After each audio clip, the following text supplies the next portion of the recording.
अस्सलाम वालेकुम, आप देख रहे हैं PA न्यूज HD और मैं हूं आपके होस्ट सादिया बतूल। शामिल करते हैं आज की अहम खबरें। फिल्म जॉयलैंड करने पे सरवत गिलानी को पछतावा, अदाकारा ने खामोशी तोड़ दी। फिल्म की कहानी पाकिस्तानी मुआशरे में हसास मौज़ूआत पे मबनी थी। सरवत पाकिस्तान के टीवी ड्रामों और फिल्मों की अदाकारा सरवत गिलानी का कहना है कि जॉयलैंड मुतनाज़ा फिल्म थी और ये फिल्म बैन-अवी नाज़रीन के लिए बनाई गई। अदाकारा सरवत गिलानी ने इंकशाफ किया है कि फिल्म जॉयलैंड की टीम को इसके मुतनाज़ा होने का इल्म था और इसे पाकिस्तान के बजाय बैन-अवी फिल्म फेस्टिवल्स के लिए बनाया गया था। पॉडकास्ट में गुफ्तगू करते हुए उन्होंने बताया कि फिल्म को खास तौर पे कांस फिल्म फेस्टिवल के लिए तैयार किया गया, जहां इसे न सिर्फ पजीराई मिली बल्कि अवार्ड भी हासिल हुआ।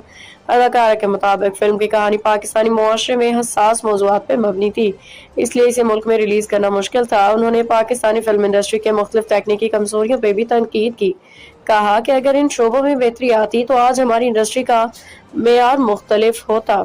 सरवत गिलानी ने अपनी वेब सीरीज चुड़ैल्स के तजर्बे को मुस्बत करार देते हुए कहा कि भारतीय प्रोड्यूसर्स की किरदारों को सराहा, कारकर्दगी को सराहा पाकिस्तानी प्रोड्यूसर्स में देखने को मिलता है। उन्होंने मजीद कहा कि वो सिर्फ ऐसे मंसूबों में काम करेंगी जो बैन-अवी मेयार के हों, क्योंकि पाकिस्तानी ड्रामों में ख़वातीन को अक्सर कमज़ोर किरदारों में दिखाया जाता है जो उनके नज़रियात बेहद मुख्तलिफ है।